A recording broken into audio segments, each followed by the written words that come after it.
Hey guys, I hope you're doing well today. What we're going to look at today is what I like to refer to as passing hands. And what passing hands is just the communication between one hand and the other. Sometimes we think about what we want to do and we have it in our head, but getting our body to do it is a whole nother story. So what we're going to look at today is the timing between when one hand finishes or executes its movement and the other hand begins and executes its movement to create one movement. Let's go. So what we're looking at is passing hands. One hand passes to the next. There's a lot of times when we do this when we're, say, doing a mutsao, and we go to a lop. So that's what we're going to look at. We're just going to look at a couple today because there's so many different exchanges of hands, I couldn't cover them all in one class. So we're going to start with passing hands from brushing to grabbing. So the way we do that is when we brush by, we need to be thinking about our forearm. Our forearm needs to rotate, and we need to be thinking about our elbow. Our elbow needs to stay down. If we're brushing and grabbing immediately, our elbow is up, that doesn't really we don't have the best grip, and it doesn't really have a whole lot of power or control behind it. What we want to do when we pass a hand, we want to come up underneath and rotate the forearm. So a lot of times some people will try to go over the top. And the problem when you go over the top is a lot of times you can't place your hand in the correct position. And when we want to place our hand in the correct position, if we've already placed our first hand in the correct position, the second hand, if we place it over the top, we either cover up our own hand or we place it too far up the arm. So when we go from one hand to the other, I like to go underneath. You'll find it easier when you do your exchange of hands, and what's going to happen is you'll have more control. So let's go ahead and try that. I'm going to get a partner. I'm going to bring Jesse out, and we're going to show you exactly what it looks like when somebody throws a punch, or if you're just doing a simple one-on-one drill and you want to practice this move. All right, let's check it out. So I brought Jesse with me today, and he's going to really help me kind of show you guys how this exercise works. I can show you and I can wave my arms in the air, but when I do that, you kind of lose idea of what we're getting at. So what we're talking about is passing hands, and we're talking about our hands speaking to one another.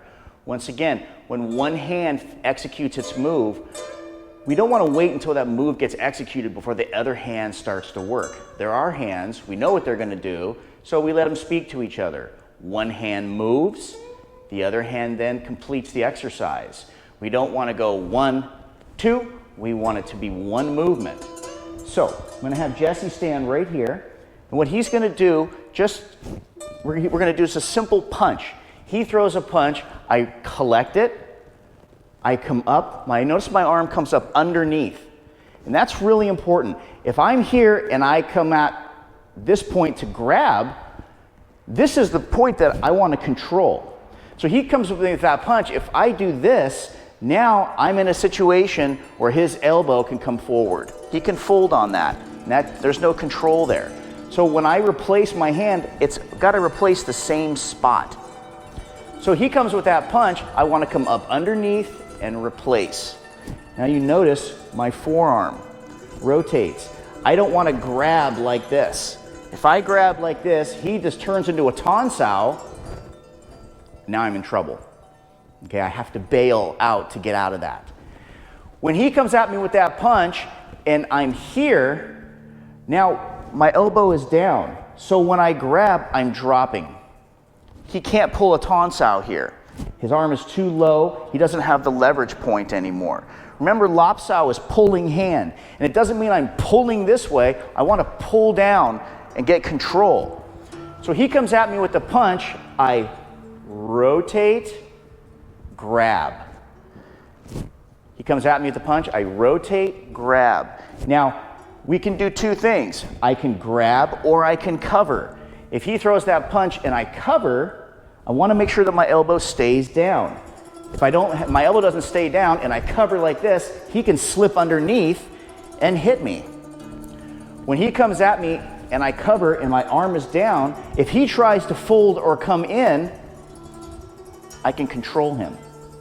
So it also helps when I want to say, move on to the next move. When he throws that punch, I can be here, right? I can be here. I can do a number of things. Like I can lop. He throws that. I can move and I'm still in control of the same place that I started with. So remember, it's about rotating that forearm. Now, let's say we want to go on the inside. Jesse, come over here. This one's a little bit kind of tricky because when he comes to the inside here, I can still control here. But I need to watch out for this hand. This is the danger hand right here. He throws that punch and I go here. If I'm not ready with this hand's gonna hit me every single time. So do that. I come here, boom, I get hit. So whenever you're on the inside gate, you need to be really careful. What I need to do is when I'm here and I hit, I need to control and be prepared here for that hand to come. Whether he comes underneath, whether he comes over the top, doesn't really matter. So scoot over a little bit. He throws that punch, boom, I'm here. I control, my elbow is still down. He does it again. If my elbow is up, even if he just crushes me down, I'm in a bad spot. So he throws that punch, boom, I'm here, I can control. If he throws this punch and then he comes around with another punch here, we're here, boom, look at that. I can still control the punch that's coming on the inside. And I really need to be careful of that.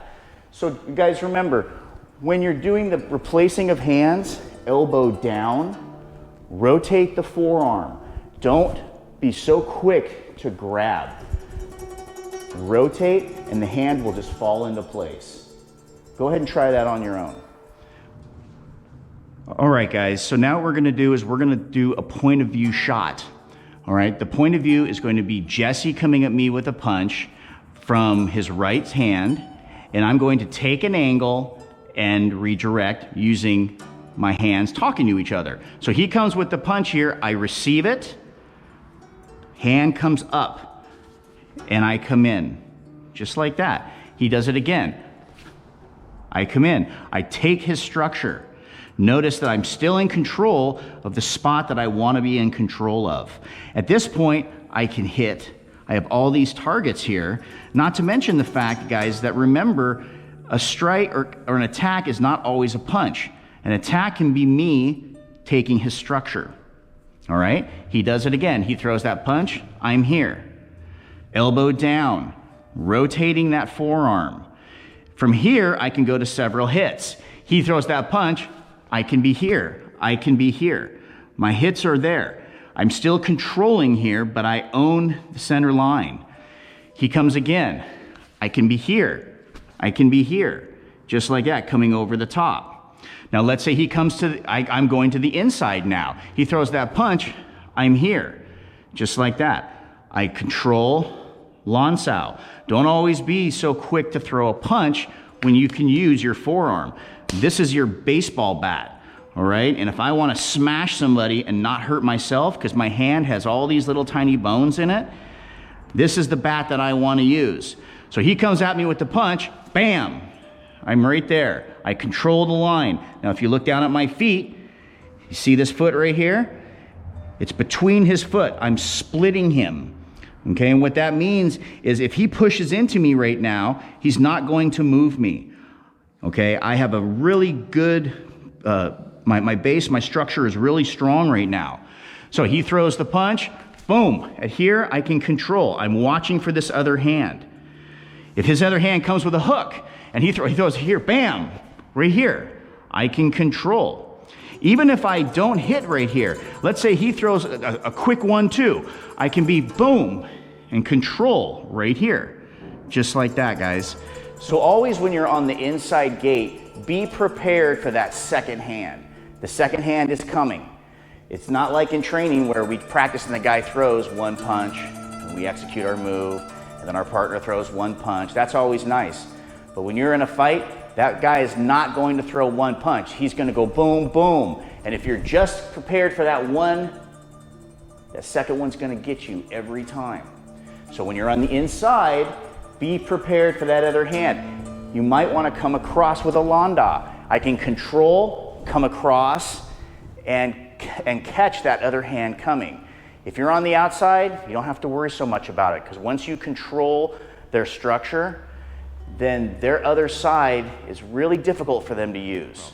Okay guys, so we're gonna take this movement into some rolling. So when I'm rolling with Jesse here, what I wanna do is I wanna use this hand to pass and this hand to replace.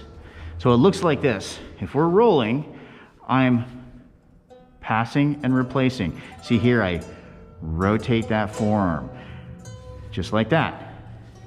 If I pass and replace, just like that. If I slow it down, I pass and replace. That's how we use it in a roll. Now I can take that into a lop. I can pass and tug. Now remember, when I do this, I don't want to hold on for a long period of time. I want to just get some energy here. So when I roll it over, I boom, and I come in. That's when I can hit, still keeping control right here. So I pass, control. Okay, if he comes through here, just like that, it's not hard for me to control here. If I pass and control and he comes around the outside, boom, look at that. I'm controlling here, lancao here, and I'm attacking here. So let's do that again. I come here, he comes on the outside, boom, just like that. If he comes on the inside, I pass, he comes on the inside. There's my trap right there. Coming up the middle. Remember, we don't want to hit like this, guys. We want to come up the middle. So again, he comes through the middle. I'm here, he comes through the middle, collect and hit. If I'm here and he comes to the outside, boom. Stuff it here, stuff it here. That's how we use it in a roll. All right, practice on your own. All right, so that was me using a partner. Now let's say you don't have a partner. What we can do is we can practice the same exercise and take angles by using the same footwork that you can see in my fundamental footwork video. So if you are one of my subscribers, go to my library and watch that video, because whether you're taking angles, whether you're moving forward or moving back, you can still use this at all times. So one good exercise when you're doing this is to brush by, come up underneath, and spiral out. Brush by, come underneath, spiral. One after another. And remember that the key to this is the spiraling of the forearm. We don't want to grab and have our elbow up. We want to spiral and drop. When I brush by, I spiral, drop, spiral, drop, spiral, drop, just like that. Go ahead and practice on your own. We talked about triangle stepping, just taking that angle. What we're going to do is we're going to take that angle while we are doing the passing of hands. So we pass hands, pass hands. 1, 2, 1, 2, just like that. Notice the forearm, the forearm. That's really huge. Don't get in the habit of just thinking of the grab. Yes, you are grabbing, but you need to be understanding that my energy is not going this way. I'm pulling it down. I'm pulling that person on their front leg. So I grab, pull, pull, pull, pull, down with the elbow. I hope this was helpful. If you already know this kind of stuff, great, keep practicing. If not, maybe this will help improve your Wing Chun. Until next time, guys, thank you.